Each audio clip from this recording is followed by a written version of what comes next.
Okay, well, welcome everybody to the Hilary Term Philosophy of Physics seminars. And it's a great pleasure to have the series this term kicked off by Tushar Menon. As many of you know, Tushar was an MST student in philosophy of physics back in 2013, I think. Yeah.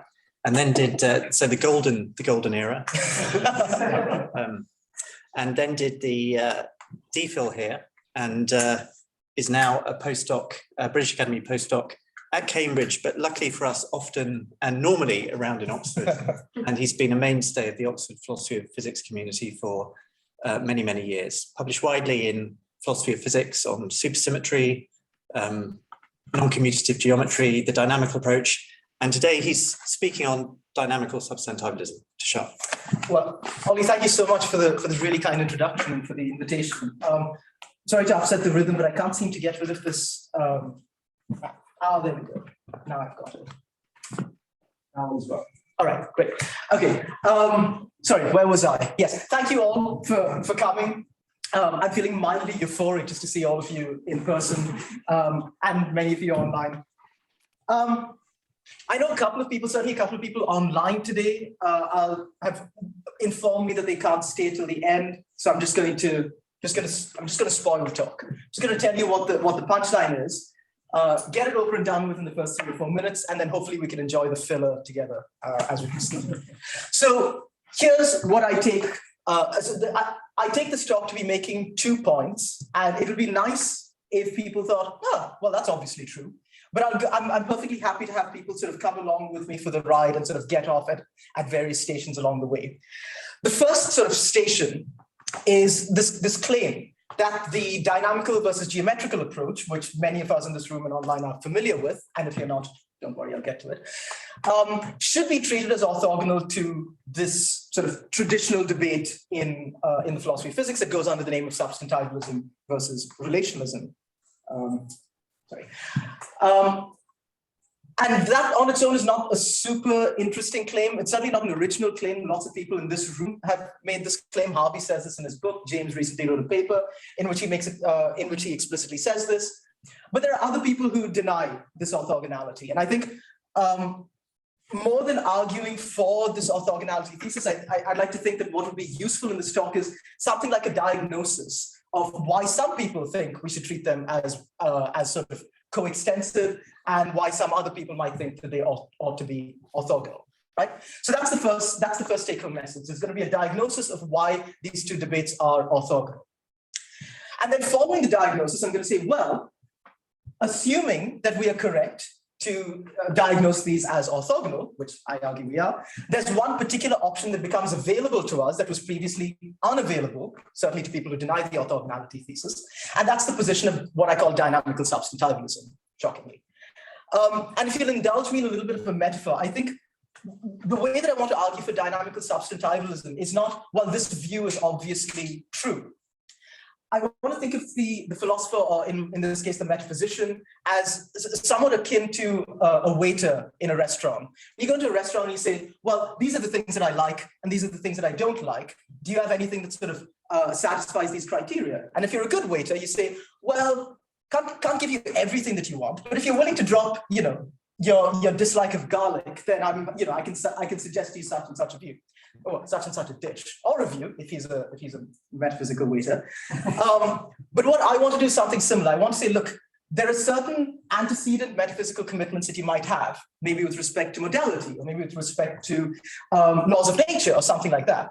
And I want to make I want to argue that dynamical substantivalism sits very, very comfortably with a particular combination of these views in a way that if you were to treat these two debates as coextensive, you would not be in a position to satisfy. So basically, a bunch of antecedent commitments that you might have, dynamical substantivalism should look attractive to you on the basis of some commitments that you might have. And I'll flesh it out in more detail as the talk goes on.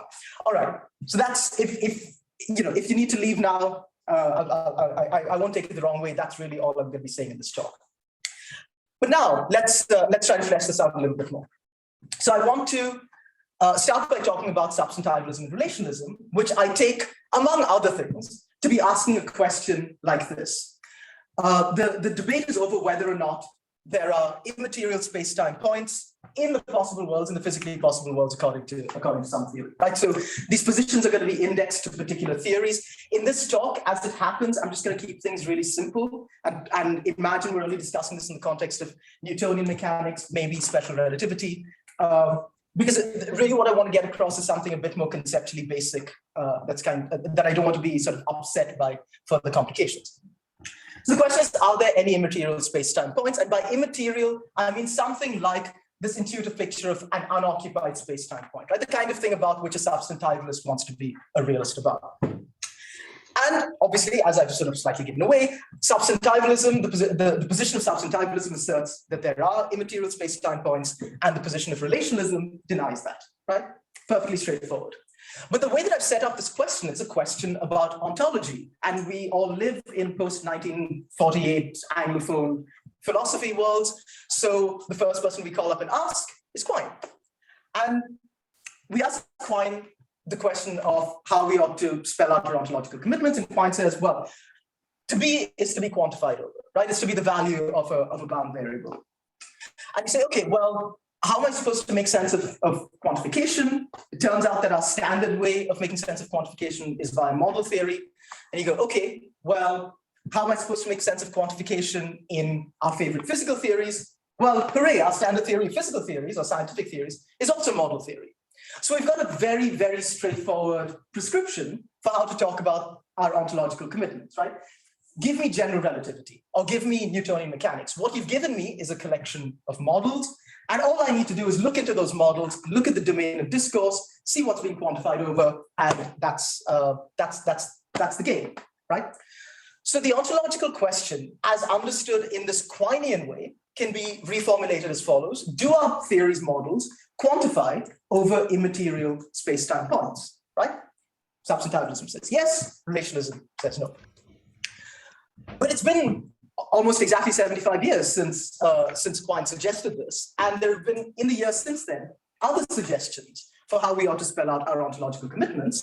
And so I want to address another proposal. And this is it's a bit more nebulous. I think different people have proposed things in this general vicinity in a number of different ways.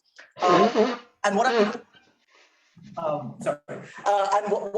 I'm going to discuss is what we'll call abductive realism. And the way that I'm going to cash it out is by following a suggestion from a paper by Boyd in the early 70s. Although people like David Armstrong have also suggested things sort of suggestively similar. And basically what Boyd is arguing for, sort of one of the arch scientific realists, what he's arguing for is the scientific realist position according to which the evidence that we have for the goodness or the truth or whatever virtue you want of your favorite theory should be treated as experimental evidence for the causal relations that best explain the observed regularities, right? This is a pretty standard inference to the best explanation type argument for scientific realism. And the idea is things that stand in particular causal relations to our observed regularities are the sorts of things to which one might want to be ontologically committed. Now, I want to expand things to go beyond merely causal explanations. So I'm going to generalize this a little bit and just say, here's a position of abductive realism. X exists according to some theory. If X is explanatorily, and this is a bit of a hedge, but explanatorily valuable or perhaps indispensable according to that theory, right?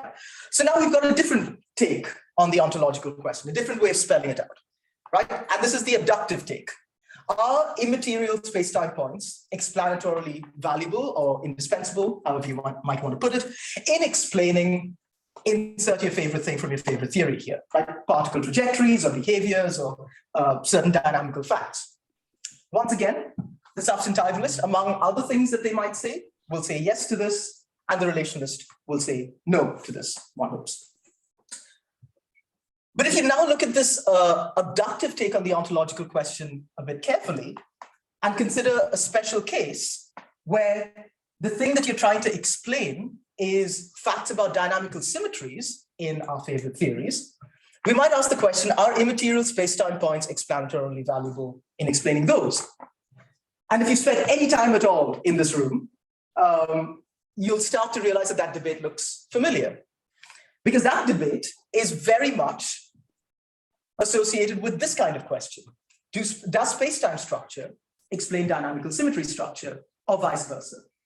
And this is the dynamical versus geometrical debate that had its sort of I think it's most convincing and sharpest articulation in work that Harvey and Oliver did in the early 2000s. And it's been a mainstay of Oxford philosophy physics for a while. So don't blame me. I just work here. So now the two positions with respect to this question are as follows. Just follow the direction of the arrow. The geometrical approach says space-time structure explains dynamical symmetries, and I'll come later on to how we might want to cash out this explains claim. But now I just want to get these things on the table. The dynamical approach says no, the arrow of explanation goes the other way. But now, when looked at through the lens of this abductive take on the ontological question, it looks like the geometrical approach is just a subset of substantivalism. And the dynamical approach is just a subset of relationalism, which is why some people, I think completely sensibly, just take it to be sufficient to say, well, I'm a substantivalist or I'm a relationalist, or I'm a proponent of the geometric approach. And then the other position sort of automatically follows from that. Right? It's like saying, well, I don't have to say that this coat is both gray and, I should have come up with a better example of this because I can't think of any word to describe this other than gray. Well, my shirt is both lilac and purple. There you go. There's an example of the kind of redundancy that I imagine people who are sympathetic to a kind of abductive realist view would think about people who might want to claim that you have to specify whether you're both a relationalist and a dynamicist, or a substantivalist and a geometrician. And so that's sort of my take on on the diagnosis of why some people might want to deny this orthogonality thesis. And if you look at the sort of standard presentation of the positions of substantivalism and relationalism in the literature, you'll see that everyone is sort of tacitly committed to there being an explanatory claim in there. But what people don't do is sort of separate that from the ontological commitment claim, right? And as things stand, that's perhaps not all that surprising. I mean, I've set up Quinean realism and I've set up abductive realism, but they're obviously not entirely disjoint, right? The Quinean realist might perfectly reasonably say, well, the thing over which I ought to quantify is the set of things that are explanatorily indispensable, right? So even the Quinean realist can countenance a view on which explanation plays a non-trivial role in teasing out ontological commitments, right? And I think that's the kind of thing that people have in the back of their minds when they say stuff like I'm about to put up. So I'm only going to talk about substantivalism in the interest of time, but similar claims are made about how to make sense of relationalism, right? So this is from the metaphysics literature. This is Shamik Dasgupta.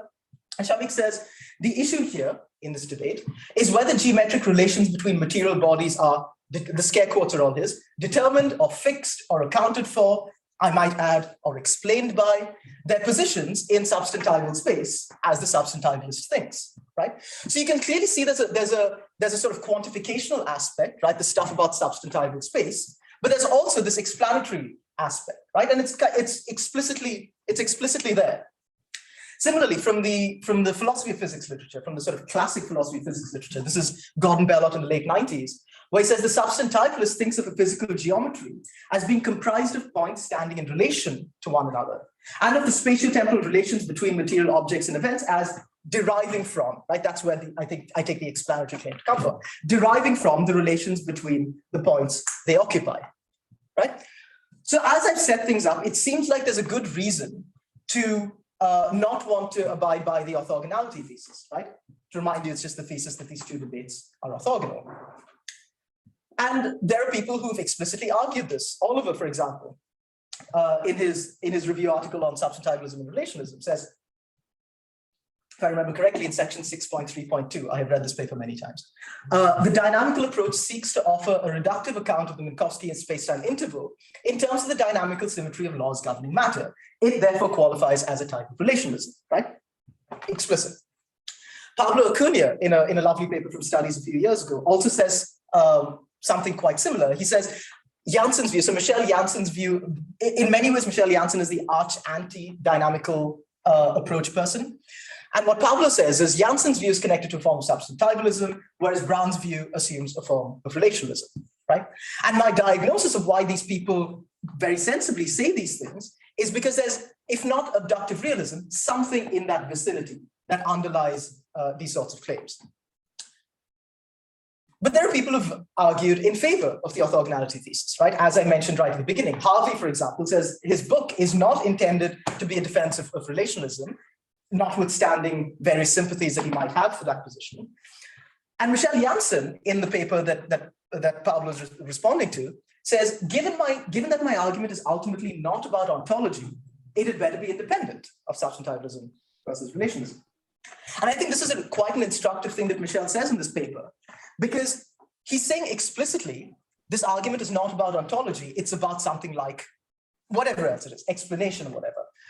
And so what that means is he's sort of explicitly, well, I guess maybe not explicitly, tacitly disavowing this abductive realist view of ontological commitments. Much more recently, last year, James, or maybe the year before, James had a paper in which he argued that these two things should be decoupled, right?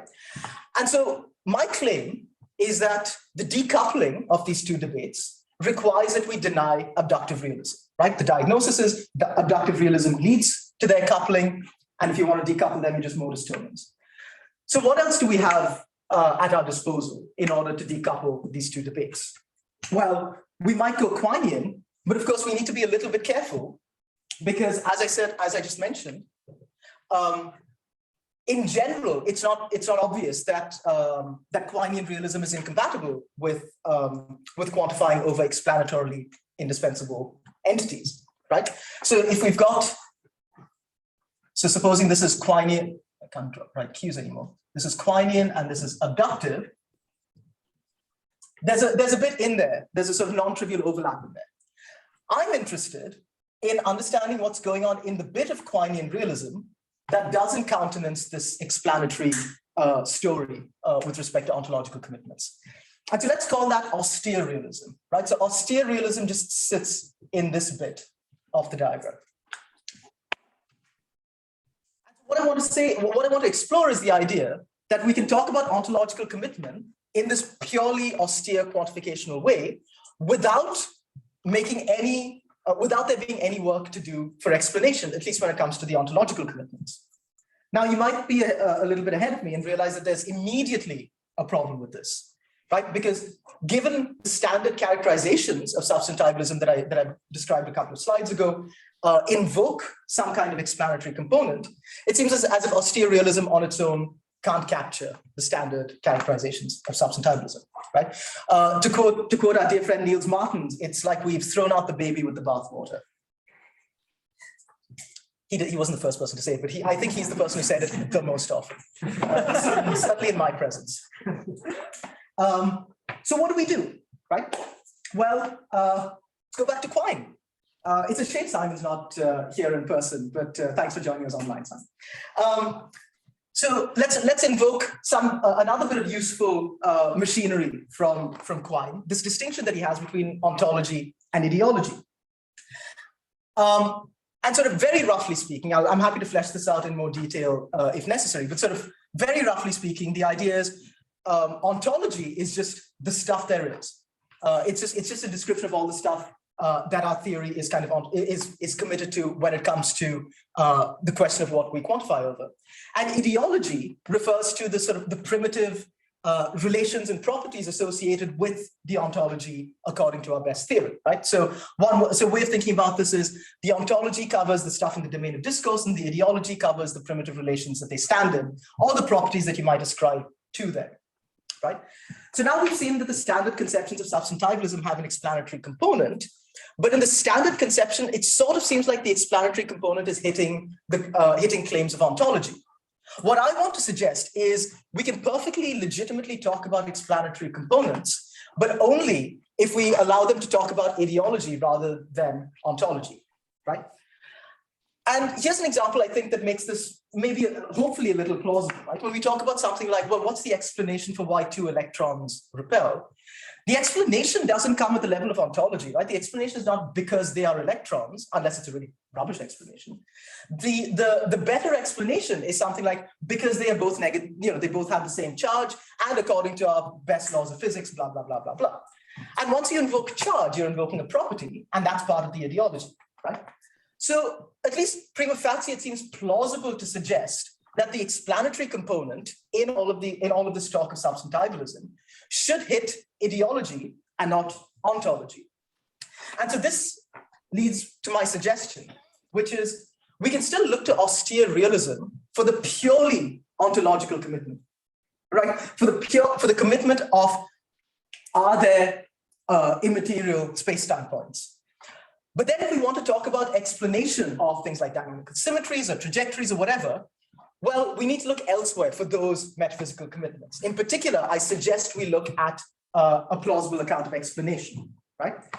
And so here's a sort of a neologism for you. I'm going to call this luxury realism, right? It's going to take the ontological commitments from austere realism, and it's going to take the further kind of ideological commitments from hopefully a plausible story of explanation. So that's pretty much the first part of the talk. This gets on the table most of what I'm now going to play with in the next half of the talk. So let me briefly summarize. I mentioned two approaches to the ontological question, the Quinean approach and the abductive approach, and also mentioned that they're not sort of prima facie disjoint. My diagnosis of why some people think that the debates are orthogonal and some others do not is down to whether or not they accept something in the vicinity of abductive realism. And the claim that I want to argue for in the rest of this talk is that the orthogonality thesis is true. And so it's a straight up modus tollens, we should drop abductive realism. But if we drop abductive realism, we can't go straight for nothing but austere realism, because then we lose the resources to describe the positions that we want to talk about. And so what we need to do is we need to add something to austere realism, and that's the thing that we add is an explanatory claim, which I'll say more about in the next part of the talk. And you put those two things together, and you've got the two pillars of what I call luxury realism. And then towards the end of the talk, I'm going to give you an example of a concrete position that's made available by acceptance of luxury realism. Right? I'm going to talk about dynamical substantivalism because I think that's more plausible than geometrical relationalism. So the plan for this talk, sorry, this was a slightly long cold open, which is basically the first half of the talk. So yeah, I'm done with part one. I'm done with the introduction and setup.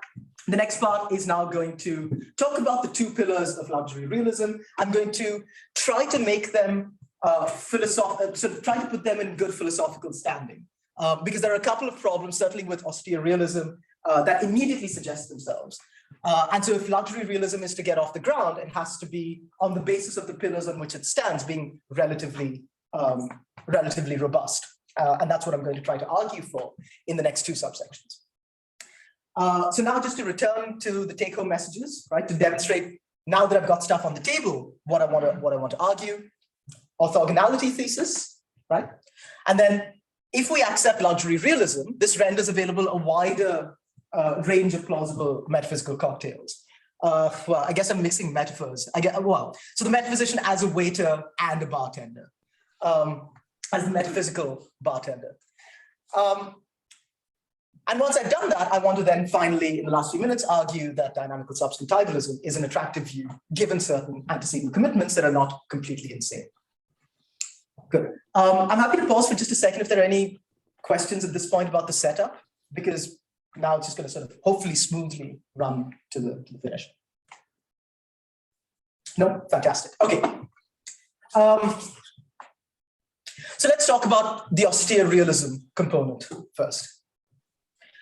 So the claim that I want to make is that austere realism answers the ontological question, certainly with respect to space-time substantivalism, but also just more generally when it comes to trying to tease out ontological commitments for scientific realists.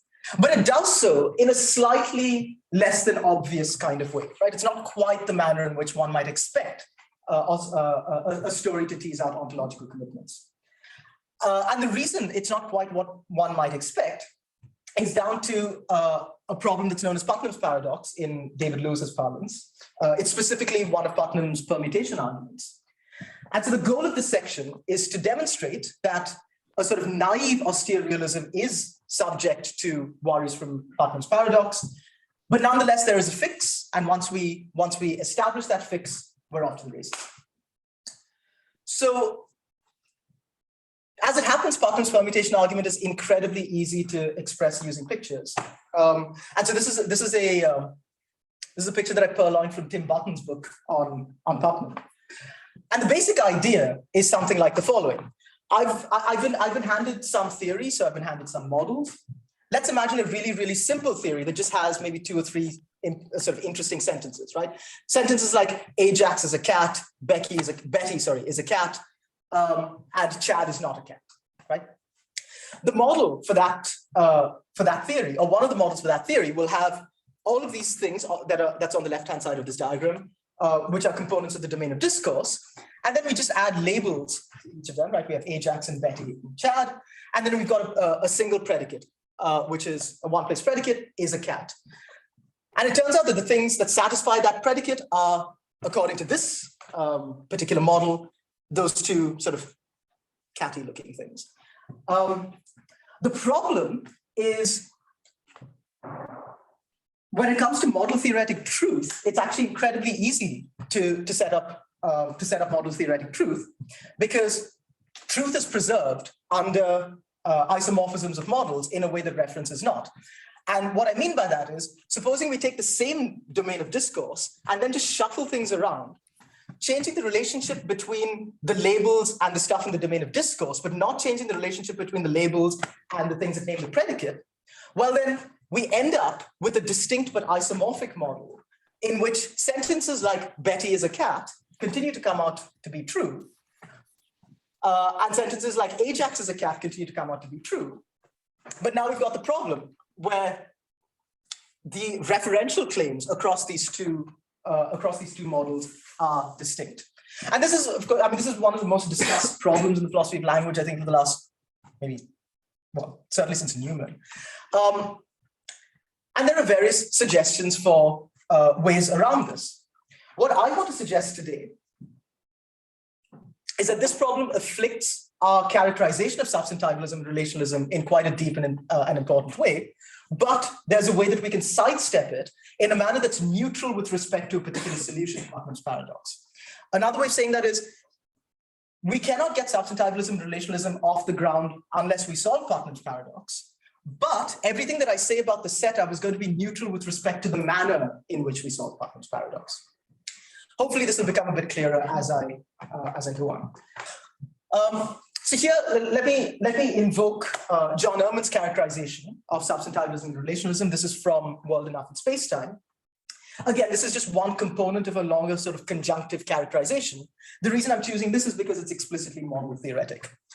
So for John Earman, for the substantivalist, the following claim holds. Bodies, which in my terminology we can just read as material spacetime points, or perhaps regions if you're unhappy about points. Material spacetime points may or may not appear in the domain of every intended model, but immaterial spacetime points do.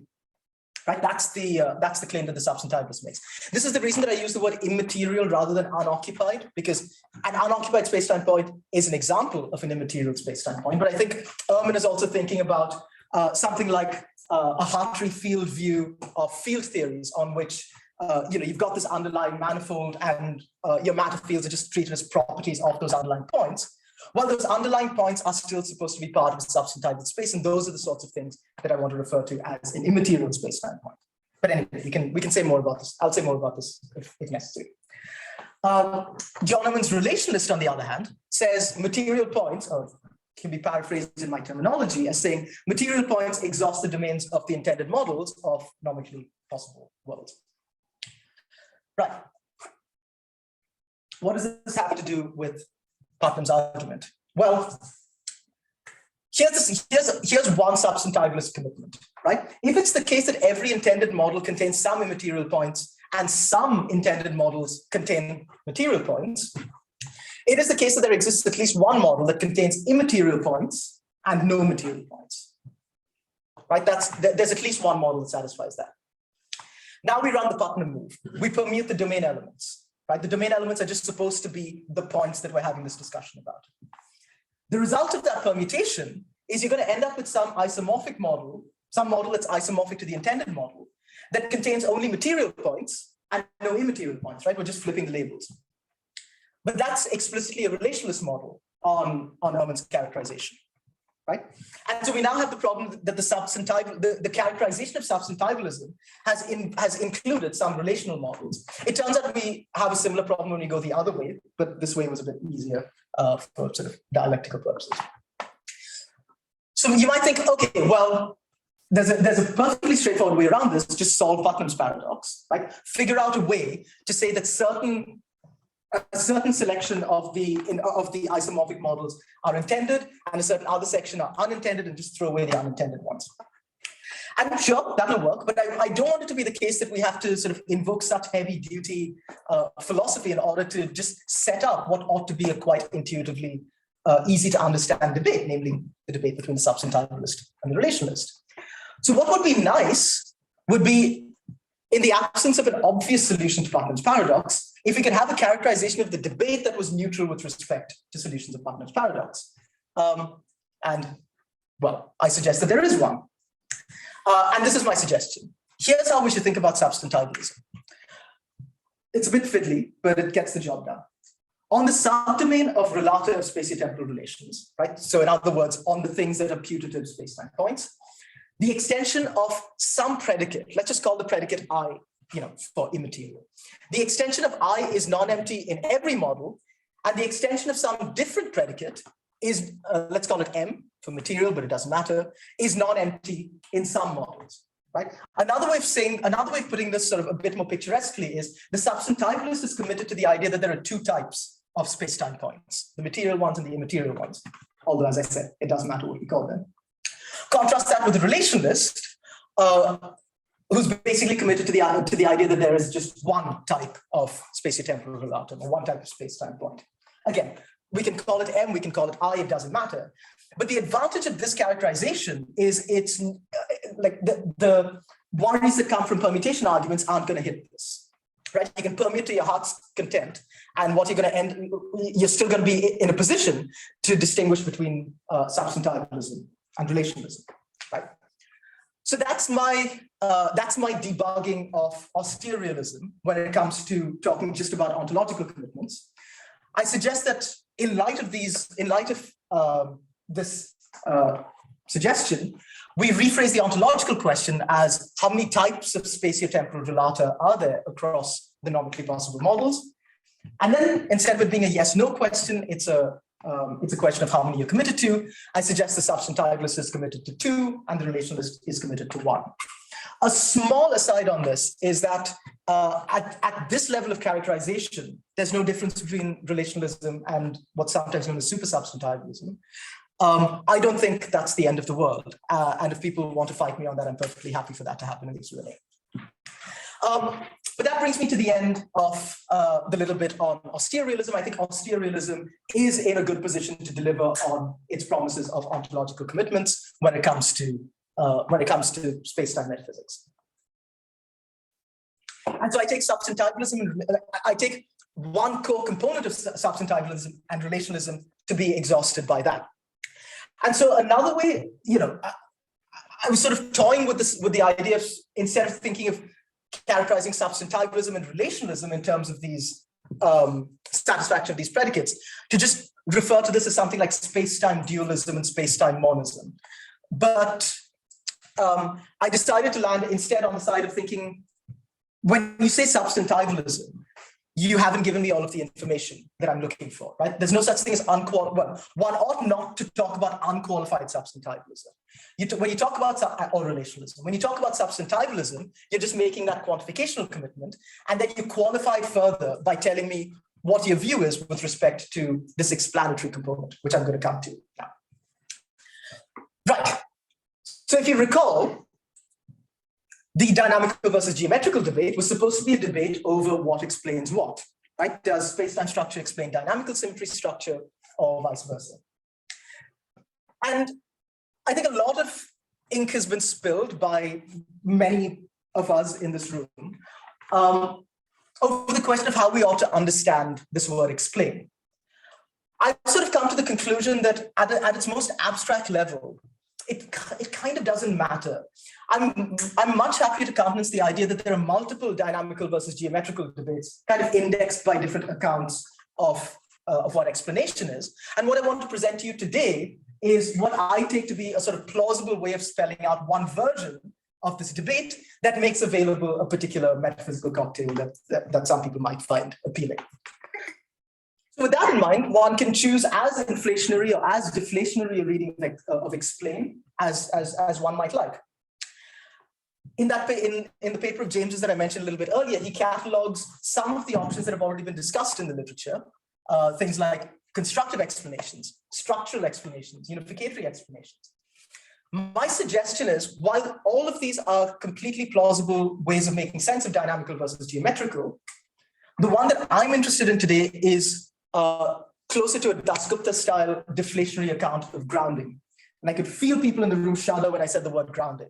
What I want to do is kind of along, in sympathy with Shamik, I want to sort of reclaim this word grounding and make it sort of philosophically respectable in a wider circle. So that's basically what I'm going to be interested in this section. I want to talk a little bit about how we ought to make sense of explanation. But in order to do that, I first want to canvass what people have already said about how one ought to understand the importance of explanation in spacetime physics, right? So we start off with this idea of constructive explanations. This sort of stems from this distinction that Einstein famously made in a popular article in the Times between constructive and principal theories, and this is something that plays quite an important role in Harvey's presentation of the dynamical view. And the idea behind a constructive explanation is it's just an explanation which seeks to provide an account of, well, let me start this again. It seeks to explain the goings-on that you're interested in terms of the physical goings-on that underlie those observations, right? In many ways, it's extremely close to Boyd's causal explanation, except that it sort of explicitly eschews this this terminology of causality. And so James, for example, in his paper suggests that if you read the dynamical approach as being committed to the claim that a constructive explanation is the one that ought to be provided, well, then the proponent of the geometrical approach is out of luck, because that's not going to happen. But that doesn't mean that the proponent of the geometrical approach can't do anything, because they might be able to invoke, for example, a structural explanation, right? And this is something that goes back to Rob Clifton. The idea that if we've got certain structural features in the models that represent the worlds that we're talking about, and we can invoke certain inferences at the level of the models or at the level of the mathematical structure, then we can use that as a way of explaining certain facts in the physical worlds or in the possible worlds that are represented by these models. Just for the sake of completeness, I'm going to mention Friedman's unificatory explanation. This is something that he talks about quite a bit in his 1983 book, where he argues for substantivalism on the grounds that it provides a unificatory explanation of the things that we want to explain. And so, as I said, what I want to suggest is these are all the different ways of making sense of dynamical versus geometrical, and I don't want to suggest that any one of them is better than the others, except to suggest that mine is better than the others, because I think grounding, at least for the purposes of the kinds of things that I wanted to talk about in the last sort of 15 minutes of this talk, I think grounding carves at the appropriate explanatory joints, so to speak. I'm not generally a fan of reading out a massive chunk of text, but I think this is just so trenchant that it deserves to be read in its entirety. This is from Shamik's paper on grounding. When he's talking about, he sort of starts off with this lovely bit of autobiography. He's talking about what it was like for him to discover this literature. And he said, as time went on, I began to read papers on ground that I didn't really understand. The concept was being stretched and deformed in various ways, reified in various ways, that went far beyond what had initially attracted me to it. This new literature seemed to take ground to be some part of reality, some metaphysical analog of the Higgs boson that somehow held the world together. The job of the metaphysician on this new conception was to peer into reality and discern where these ground-ons were flowing. Of course, to see these ground-ons, one needed goggles provided by specialist departments. Oh, this is beautiful. Not since the days of, David Lewis accusing Armstrong of having mighty biceps has there been such a level of sort of raw, kind of vigorous, sort of argumentative spirit in a metaphysical paper, at least in my opinion. But I think Shamik is completely right. I think we ought to reclaim the word ground, right? For similar reasons to us needing to sensibly be able to talk about things like causation, right? We use the word cause all the time. It's an ordinary language word, right? It should not be treated as a sort of very, very specific philosophical term of art. And I think we use the word ground in English, in natural language, all the time. And I think a similar story needs to be told, similar sort of deflationary view of how the concept of grounding can, in Dasgupta's words, limb issues of intellectual interest. I think we really ought to take Dasgupta's views on this somewhat seriously, or completely seriously. And so what Shamik suggests is grounding should be thought of as providing a specific kind of explanation that he calls constitutive explanation. So we talk a little bit about what this might mean. So because in sort of ordinary language can point to various different sorts of explanation, right? It answers various different sorts of why questions. So you might ask the question, why did India lose to South Africa in the first ODI yesterday? It's a cricket thing. And there are various sorts of explanations that you can have. You can have the causal explanation, which is because Virat Kohli is no longer captain and they've just gone completely flat. Now they don't know anything about how to win a one-dayer anymore. Or you could go sort of constitutive, right? You could say something like, oh, well, it's because they scored fewer runs than the opposition, right? And those are both legitimate explanations. And there's no sense in trying to sort of subsume one into the other. There's no sense in which one ought to think of, the constitutive explanation or the ground explanation as being, in some sense, deeper. It's different. All right. Okay. I'll find it there. Right. And hi, Simon. Simon, your sorry, mic is on. I'll mute well, I can meet you somewhere first if you'd like. I mean, right. Okay. It's muted. Sorry.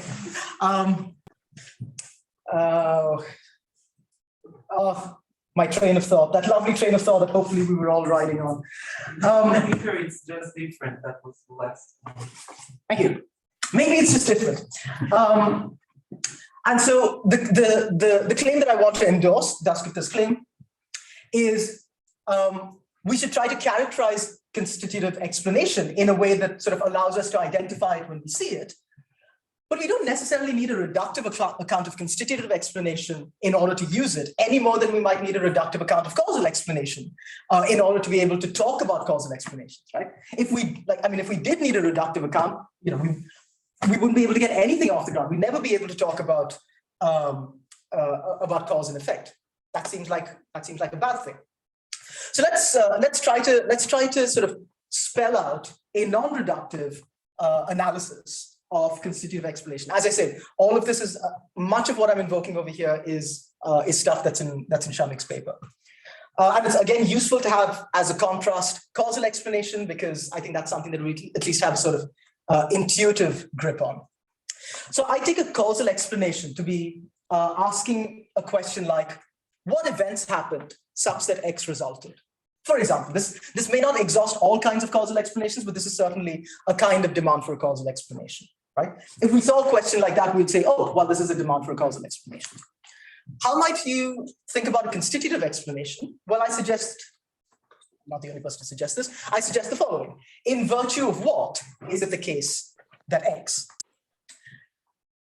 And again, I think we can talk usefully about scientific realism, naturalism, various sorts of things, invoke causal criteria without having to give a reductive story about causation. I mean, Boyd does it, Armstrong does it. We sort of know it when we see it. And I want to suggest that we can do the same thing with constitutive explanation, right? I'm not going to hold my breath for a general theory of constitutive explanation or grounding.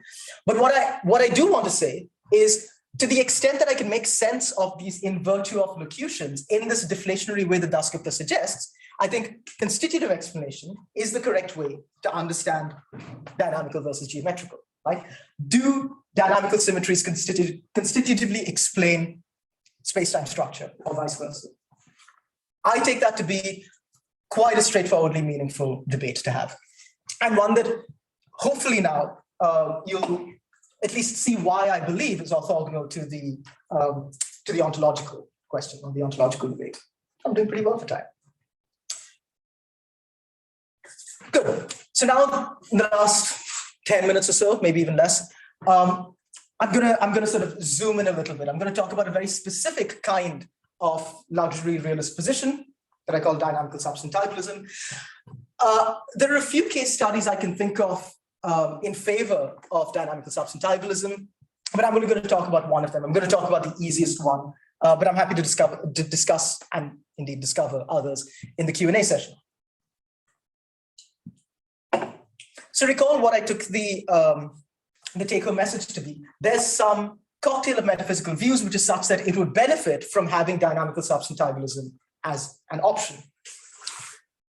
Let me give you an example of how that might be the case using one of the oldest thought experiments in the philosophy of space and time. This is Newton's globes, which is in the scholium to the definitions of Newton's Principia.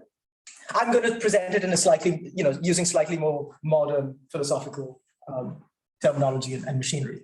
But the basic setup is, imagine I've got two globes connected by a light inextensible string in an otherwise matter-free possible world. I can now ask the question, are the worlds in which all of the relational facts about these two, about the distances, the spatial distances between these two spheres, are the worlds in which the string has different tensions to be thought of as nomologically possible according to a particular set of laws, or merely metaphysically possible, right? Slightly more sort of, a slightly more intuitive way of thinking about this is, if you're a substantivalist, then you're going to be in a position to be able to define something like angular velocity and therefore angular momentum.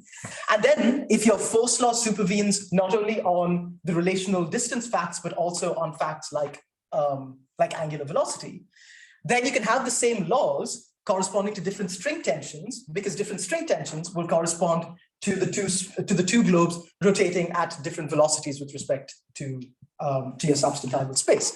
And this is often taken as a good argument for why you should be a substantivalist, right? But of course, the strength of this as an argument for substantivalism depends on how strongly you want to hold on to the idea that these worlds with the different string tension ought to be nomically possible as opposed to merely metaphysically possible, right? So as I said, the traditional claim is substantivalism makes them nomically possible. Relationalism requires them to merely be metaphysically possible, right? There've got to be different laws in each of these different possible worlds corresponding to the different string tensions, because the relational worlds don't have enough in them to allow you to make sense of the quantity of angular momentum, and therefore to make sense of another thing on which forces in the string could supervene. So it seems like in this particular situation, if you're going to be a proponent of substantivalism, you're kind of tethered to the geometrical approach. And similarly, if you're a proponent of relationalism, you're tethered to, if you're a proponent of the dynamical approach, you're tethered to relationalism. But now, imagine if, for completely unrelated reasons, you had the following combination of metaphysical views. You're a nomic primitivist in the style of Tim Maudlin, right? You think that the laws that govern a particular possible world are just basic brute facts about the furniture of that possible world. But at the same time, you want to be committed to the idea that different string tensions correspond to nomically possible worlds as opposed to merely metaphysically possible worlds, right? Seems like these are two unrelated commitments that you might have. And it would be nice if, if we didn't have a metaphysical no-go theorem, as it were, that precluded us getting these two things. There's a way in which you can set up nomic primitivism so as to entail the dynamical view, right? The idea being, supposing I look at all of the spatiotemporal relations that obtain between the two spheres at different points in time, those facts are going to be determined purely by the laws, because the laws are just a brute fact about about that world. I mean, there are ways of making nomic primitivism entail the geometrical view as well. All I want to consider is the possibility that you could have a nomic primitivist view that entails the dynamical view in the way that I just described. So that takes care of the first commitment. But of course, the second commitment, right, the different string tensions correspond to nomically possible as opposed to merely metaphysically possible worlds. Those seem to entail substantivalism, right? And so now we have a standoff if it's the case that the dynamical view is supposed to entail relationalism, right? Because you can't have, we've sort of, by construction, made relationalism and substantivalism mutually exclusive. So it seems like if you're a person who is antecedently interested or sympathetic to these sorts of metaphysical views, then you either have to be a dynamical relationalist or a geometrical substantivalist. Except that you don't. Because you might want to argue the following. You might say, okay, the geometric relations that obtain between material points are grounded in primitive facts about the laws of the world, right? And you can also say that all of the worlds in which that we're interested in right now, sort of all of the worlds with different string tensions, they all have the same laws. They're all governed by Newton's laws. All we need to get that off the ground is a commitment to a kind of substantivalism that will allow for different angular velocities in different possible worlds. And we can do that by invoking a commitment to the austere realist view of substantivalism, right? Without saying anything about explanation, at least when it comes to the quantificational question, right? Because if we have these unoccupied spacetime points, we can define velocities with angular velocities with respect to these unoccupied spacetime points. Moreover, we can define different angular velocities in different possible worlds, all of which are measured with respect to those immaterial spacetime points in different possible worlds. And this, I contend, is a perfectly coherent, perfectly sensible thing to say. And this is not available as a view without, well, maybe I got ahead of myself. This is not available as a view without accepting the orthogonality thesis. And I take luxury realism to entail a particularly attractive form of the orthogonality thesis. So that's one area I take dynamical substantivalism to provide you with an option that was previously unavailable. And that's basically all I wanted to say. So let me briefly summarize the talk. We started off with this idea that abductive realism entails a denial of the orthogonality thesis. I then modus tollens that. I said, look, I think the orthogonality thesis is correct. And the way that I'm going to argue for that is I'm going to argue for the plausibility of luxury realism. And then said, okay, well, if we're going to take luxury realism seriously, we ought to sort of examine the foundations on which it's built. There's an explanatory component and there's the austere realist component. Hopefully, I've debugged both of them sufficiently well to at least establish they're in moderately good philosophical standing. And then I ended with an example. I have a few more that I'm happy to talk about in the Q&A session of dynamical substantivalism, providing you with a coherent and arguably somewhat attractive position. Which in other words just means that I've hopefully established all of the take-home messages. And if you've got off the train at some point before this, that's fine. But if you stuck with me all the way to the end, thanks very much. Thank you.